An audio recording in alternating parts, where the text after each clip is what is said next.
Hello, fellow travelers, and welcome to another episode of the Traversing Stars podcast, third season. My loyal listeners, thank you for your continued support. This is an amazing episode because Martha Hackett boards the mothership. You know, we're at Seska on Star Trek Voyager. Now, come on board as we go traversing the stars. Hi, Miss Hackett. Thank you so much for coming to Traversing Stars podcast. Oh, thanks. I'm glad to be here. It's absolutely my honor. Big fan of Star Trek Voyager, big fan of yours. So, thank you so much for doing this for me. Oh, I'm happy to. I'm happy to be here. So the first question, I always start off with a question of inspiration. So what inspired your love for acting and who your earliest influences? My inspiration for acting, and earliest influences. Well, I was that kid who was always performing because I sang when I was a little girl quite a bit, and even well into my 20s. I was in some bands and things like that. But anyway, so I was kind of the little performer at a young age, and did some, I did musicals and plays at school and things like that. And I mean, when I was a kid, I loved some serious actresses. I loved Glenda Jackson. I would see her on the PBS version of Elizabeth, Elizabeth, one. It was a funny stage show. But anyway, I love that show. I always kind of admired actresses who were strong and powerful, not just pretty or seductive. Although that's great. It's great to have all of those things. But so I would but there were a lot of actors I loved and still do. But she was really a central inspiration for me, I would say. See, when you're thinking about strong characters, I immediately we're going to what character we're going to talk about, Seska. Kind of feel like you inherited the strong character acting genes. I hope I did. Well, honestly, I often have been cast that way. So, and I think I mean, a teacher, when I did an acting program after college, I did an MFA program. And one of my instructors said, "Oh yeah, you're not afraid. You're not afraid to be angry or to be powerful." And he said a lot of young female actresses are a little hesitant to show that side of them. They're afraid, that will be unappealing or something like that. And quite frankly, I found it liberating, because it was better to be able to do that on stage rather than in life. So, I found it kind of, yeah, freeing. So I had no problem with it. If that's what the character feels, I'm going to feel it too. So we're actually going to dive right into Star Trek, and this my first question comes from George James of the Star Trek Voyager fan page. Thumbs up to the Voyager fan page. Good job. He says you first appeared on Star Trek Deep Space Nine as the Romulan Turul. Correct. They seem to be setting her up to be a recurring character there, but but then they never showed her after that. Was there a story behind it? Was there a recurring aspect that you were discussed that she was going to appear in later? No, they never talked to me about that. I think once they used the shield that the Romulans could provide and it did its trick, then Tarul was sent home. So, job done. She brought the shield they used and was sent on her way. But I really liked working on that show. It was fun. And it was sort of near the beginning of that season. It was a fun set. A lot of fun Now, people. do you know if Turul led directly to you playing, which is your most famous character for Star Trek, Seska? I auditioned, as did every young actress in her mid to late 20s, for Dax. Oh, Everybody, and that's when the casting director had hired me for other shows before. So I was amongst a multitude of young actresses going in for Dax. So I think it was from that audition I got tapped for other things. And the first thing actually I was cast as was not Tyrul. I played a Tyrellian on the finale of Next Generation, but it got edited out. oh. Yeah, but I have the makeup was incredible, and I had to do one of these head mold things, where they Yeah. basically put straws up your nose. They, wrap your hair in plastic and then put the molding stuff, completely over you. You can't be claustrophobic with that. Anyway, I had a beautiful, beautiful makeup, and she was leading a ship. She was on a ship of refugees asking Picard for help, asking if they could protect us as we made our way on this one, but it didn't work out. I don't think it worked out for the ship or my character on the show. So I think they were filming a lot of stuff. And I think the finale had to be, special and particular. So, yeah. Well, compared to what that makeup must have been like, the Romulan makeup must have been like a vacation for you to only have to worry about the ears and the eyebrows. Oh my God, the Romulan makeup was like paint on your face. It was really intense. But the Romulan makeup, because it was that whole forehead and it included the eyebrows. I mean, once they put that on me, it told me who Tyrell was. I mean, the mask was very strong and kind of grumpy. So I that's who I was. It was a gift, actually. And I think after Tyrell, also, it's like you said, you played Seska, which I think for a lot of Star Trek fans out there is one of the great villains of the Star Trek universe. A great recurring villain, and let's face it, she's just badass. She's a badass villain. So how did you find out you were going to play Seska in Star Trek Voyager, and did you know already what Voyager was going to be all about before you got the part? No, not at all. When they cast me as Seska, I was cast, as a member of the Maquis, a young, kind of having a flirtation with Chakotay, etc. But it was not developed yet. And if it was happening, it wasn't expressed to me until it happened. We're going in this direction with this character. So, no, I didn't know. They were figuring out a lot of stuff with that show. And some dramatic changes had happened at the beginning of filming that show, changing the captain, etc. So they had their hands full. And but I'm so pleased that I got to be a spy. Did you know you were going to be recurring when you got the part? I mean, I know you did not know necessarily you're going to become a Cardassian, but were you already discussed as being a recurring character? Yes, they said I would be recurring, but yes, they did. They just didn't say you're going to do this many episodes. They didn't make a deal that way because, like I said, I think the writing room and the whole mapping out the series and the story, the narrative was keeping the writing room very busy because the changes were made. So, not that I was small fry, but I don't think they want to tell you too much either. It kind of keeps you on your toes though. I mean, it was wonderful for me to all of a sudden think, oh, I've been a very good spy. I haven't tipped my hat at all. So, it was fine with me. If you had known early on, like right at the beginning, that you were going to become a Cardassian or prove to be not become a Cardassian, you were a Cardassian. Would that It was genetically altered. Right? Would that have impacted how you would have played her at the very beginning? Well, it's hard to say.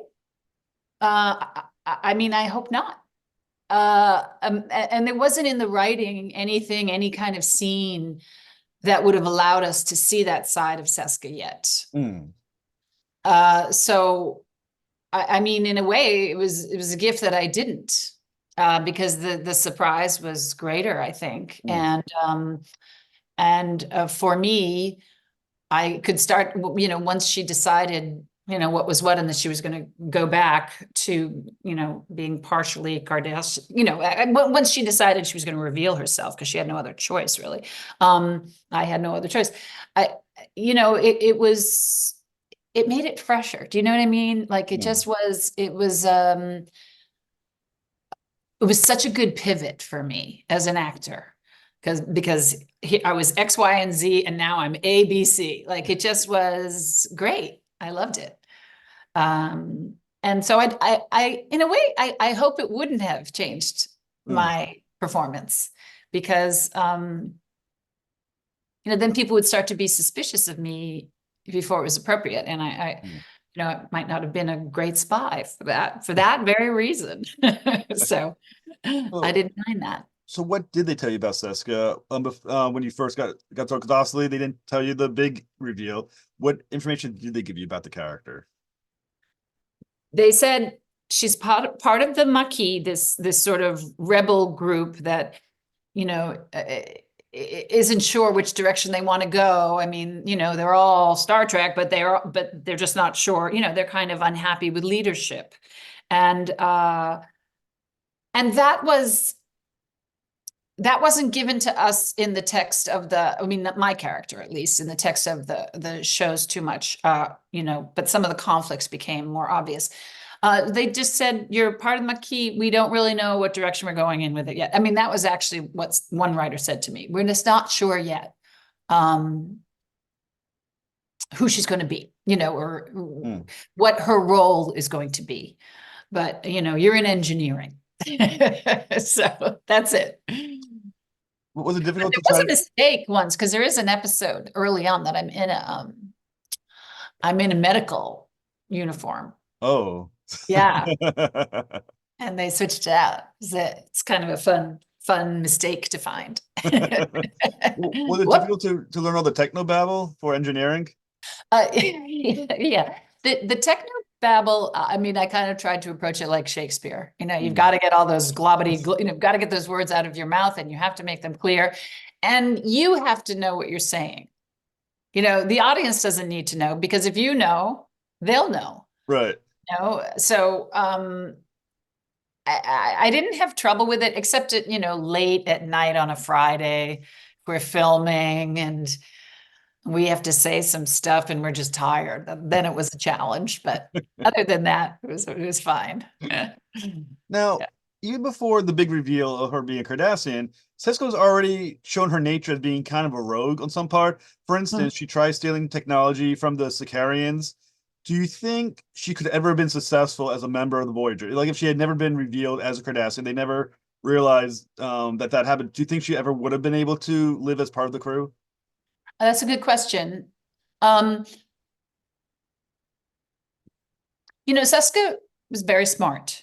So, and if she thought something was a better idea than what Janeway thought, she wasn't afraid to express it or go in that direction. So probably not.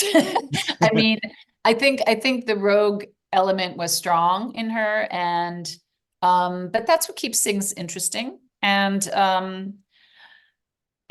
if she was a different kind of character, maybe she would have been more of a team player. We don't, we can't know that. But I think because she was smart and she wanted to go home, she didn't want to be lost and out there.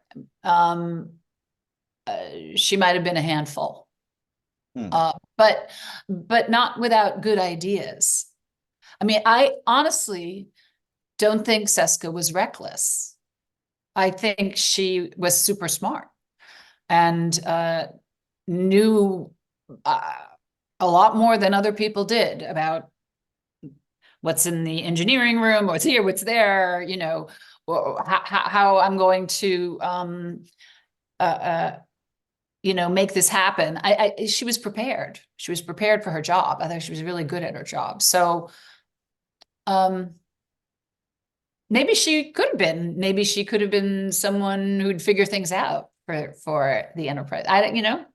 Not clear. For me, I always I feel like in my head that if Seska had stayed as a member of the crew, eventually she would have found her way into the brig. Because I feel like she's always like you can't be that ballsy and that not single-minded, but maybe strong-willed on a ship where Yes, you're multiple levels below captain. exactly. She was totally stubborn, but I think who Seska was not so low down in status. That's why Hmm. that's where she tipped her hat, if anything, because she was smart enough to have more power. Um, but yes, she probably would have been in trouble and, who knows, maybe broken some hearts along the way. But yeah, but I mean, but I would say though, having her with Balana's character, because they're both very strong-willed characters. They both look like at any moment they're going to punch somebody out if you stepped on their toes a little bit. Yeah. I was like, where do you think that relationship could have been explored more? And do you think it would have been more harmonious or more combative? Well, she felt so betrayed by who I ended up being, you know. I mean, I think it was very clever of Seska to align with Balana. Hmm. And, I knew everything that was going on in that engineering room. And we appeared to be good friends. And I acted like I was her good friend. And so she was valuable to me. Hmm. Um, and yes, Balana wasn't completely happy with the situation, not at all. Right. She was in the Maquis as well. So it was a good cover for Seska. Um, so I think, who knows? I mean, they might have been competitive, Yeah. you know. Well, Had Seska, I mean, I guess we're just conjecturing all if Seska wasn't the spy she was, if it went forward in a different way. But given who I ended up being, I mean, I think it really, pissed Milana off and hurt. I don't know if she'd ever admit it, but I think had hurt her, hurt her feelings. But well, the best thing about Seska, like I said, were the dynamics with her and the rest of the crew. And as you mentioned earlier, she was a love interest of Commander Chakotay, much to his chagrin. So that gave you a lot of scenes with Robert Beltran. What was he like to work with? he was great to work with. He's a riot, first of all. And he's a very good actor, and he's from the theater as well, like I am. And so he funny, and very present, when we're doing scenes together. He felt very present. I loved working with him. He's a good guy. I hadn't seen him for many years, but I did, I want to say maybe a year or two ago at a convention. I hadn't seen him in a long time. But I thought he was a great presence on the show. He had anyway, it was all good. So on the show, after Seska was revealed to be a Cardassian, she basically told Chakotay that she was carrying his baby. There was that earlier love story. Do you think she generally was in love with Chakotay? Was it a ruse because she thought she could use him for maybe somehow to get home? And if it wasn't a ruse, what was about Chakotay that fascinated her so much? I think it was both. I mean, I think Seska had real feelings for Chakotay and was attracted enough to him, and yes, it fit into her plan. It was a very savvy attachment to have, and Seska did believe it was his child. I think because she stole his DNA. It was on purpose. But this was the sort of psychotic part of Hmm. Seska to do something like that. And also, at certain points to be willing to kill her lover. She would have if she had to, but he was more valuable to her alive. So I think it was a bit of both. I don't think it was all just one or the other. Now, She definitely, yeah.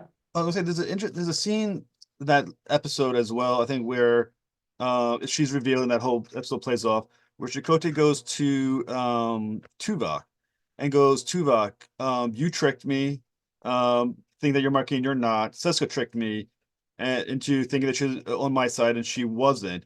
Am I just a sucker? Did Seska, you think, view him as a sucker?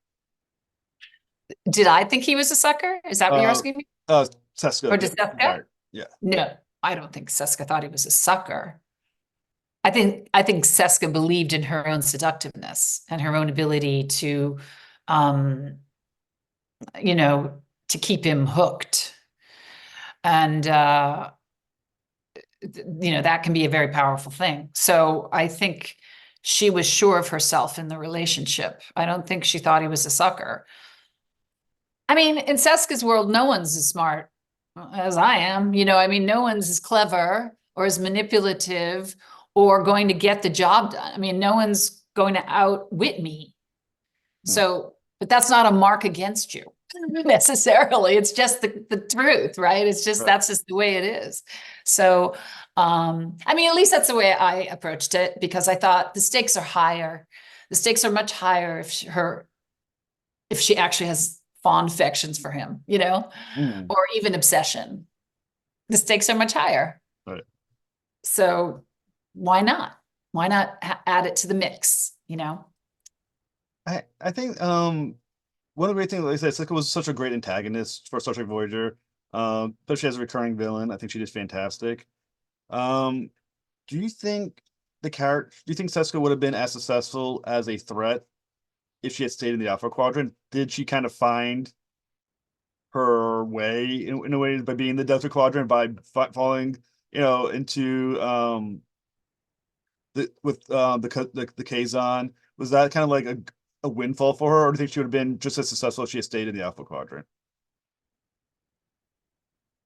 I mean, are you saying if she didn't get killed?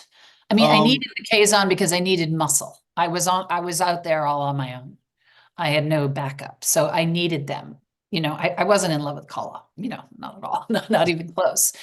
And, they were like big dumb meat. But they were strong for me. I needed an army.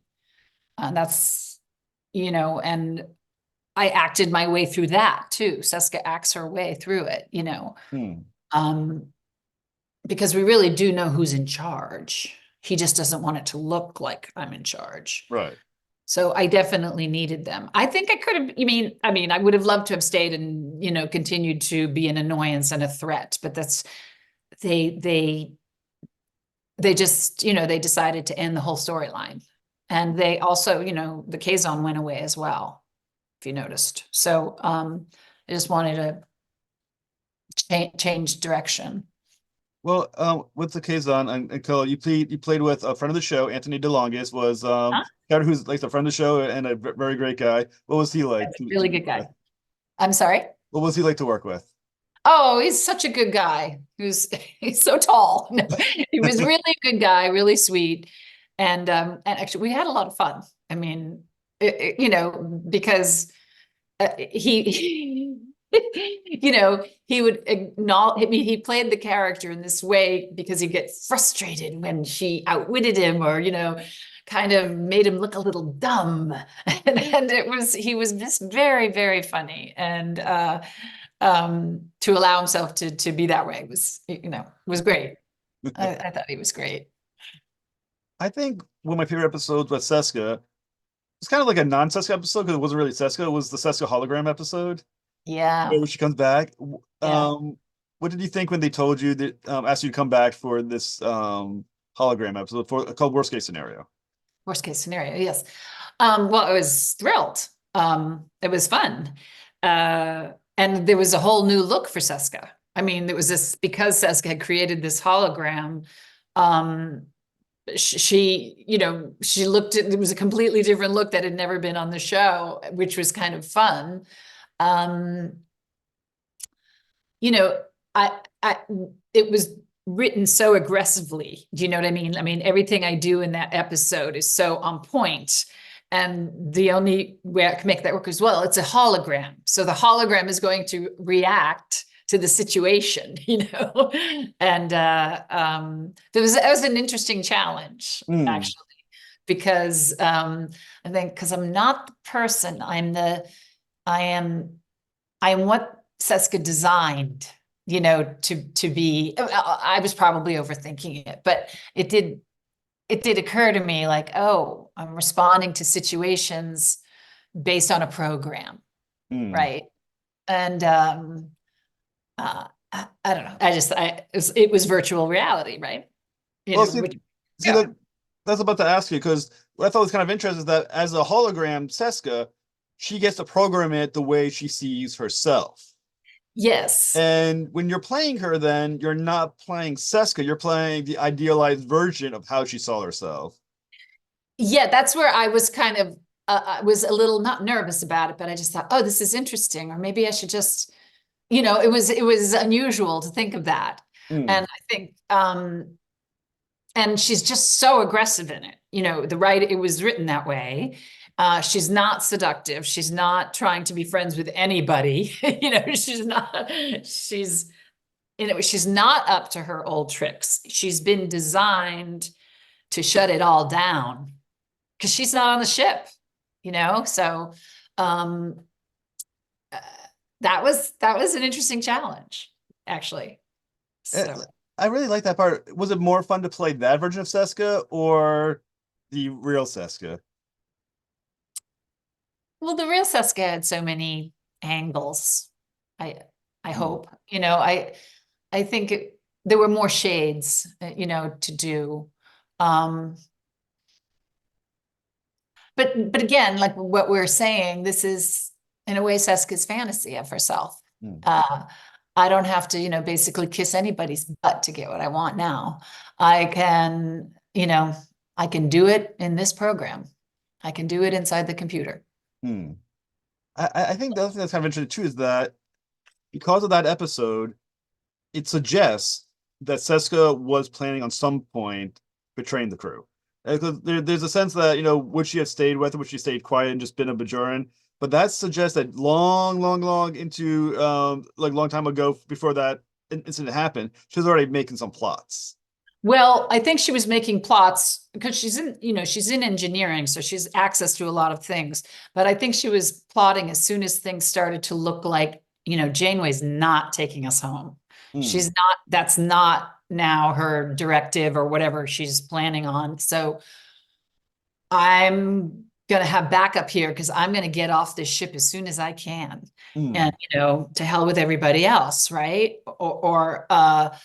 And things don't go that way. Other things happen, but I had that as backup. And yeah, I agree. I think the plan would have been to destroy the ship once I'm off of it. Hmm. And hologram can do that. All right, so this next question comes from Bonnie Davis Chasio from the Star Trek Voyager fan group again. She asked, if Seska had not been killed off so early, where did you want her story arc to go? The character to go. Yeah. Do you think? Okay. Well, I think it would have been very interesting to see Seska as a mother, as a warrior mother. And,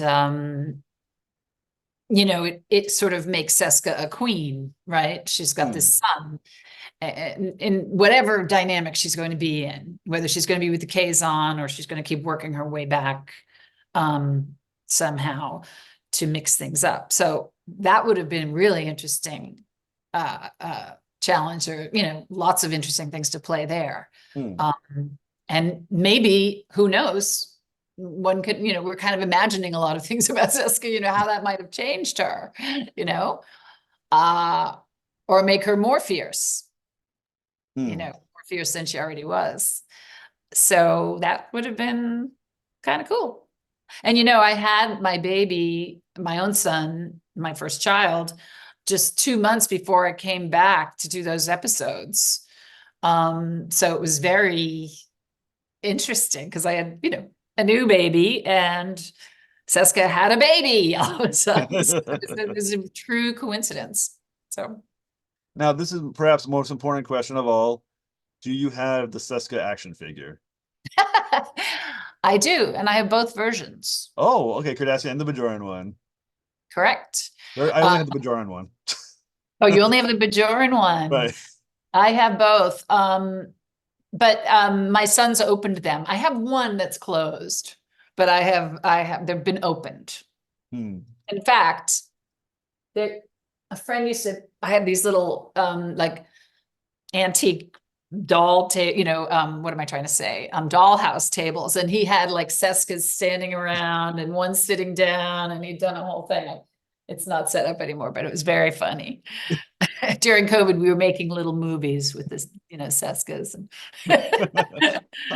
How cool is it to have your own action figure? I know, to have two. I have a girlfriend, an actress friend, and over the years, she's friends with some English actors, and she just collected all of our action figures because she had friends who were in Robin Hood and Will, all these other things. And so, but she said, "But you're the only one who has two." That's awesome. Yeah, it is. Now, well, one great thing is that once again, having played Seska, you're now part of the Star Trek universe, the Star Trek family. So what has that been like to be part of the Star Trek family? It's been so unexpectedly wonderful. And the first few years after I played Seska, I was very busy with my kids. I had two boys, and I didn't attend conventions. I wasn't invited a lot. But I couldn't go. And it took a few years, and finally I got an invitation. My first one was in Germany, and I went, and I, it was amazing. It was a real eye opener because, and I believe this, the fans keep the show alive. Hmm. And I also, in Germany, they did this really wonderful thing. They would start the day with anyone who needed assistance or had a wheelchair or had accessibility issues.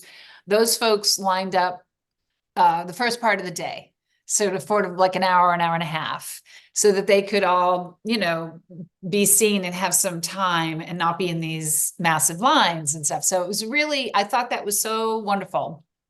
And then it's just been fun to run into people and see people again. And, you know, I, I, I think the Star Trek universe is, it's special, and I really felt like I was part of TV history to be cast on this show, and it continues on, and its heart is always in the right place, its values are in the right place.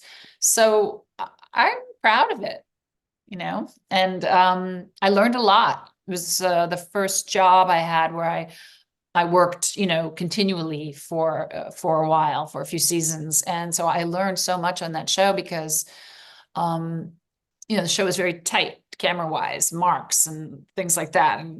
And it was really a great, education in that. But more than that, it's the world of fans are just incredible. And I mean, I believe it's Star Trek, that Star Trek was before Star Wars, right? I mean, Star Trek fans kind of led the way for fan communities. So, here. Well, I'll definitely say, like I said, when I posted on the Star Trek Voyager fan page, I was like, I'm going to be interviewing Martha Hackett. Anyone I have questions for? The amount of responses, the amount of people who talk about how much they like the character, or let's say they hated the character, in, as far as being the villain, but they loved the fact they hated her, if that makes sense. Right. They love to hate me. Right. Well, the character, That's not you. good. That's good though. People. I'm happy. I'm happy with that. Well, like I said, whatever you do next, come back on the show. You've been an absolute pleasure to speak with. Oh, And like I thank said, you. as someone who's a fan of Seska, well done. Thank you so much for doing that for us. Thank you, Jeff. It was really nice to meet you. Have a fantastic day. Okay, you too. Bye-bye.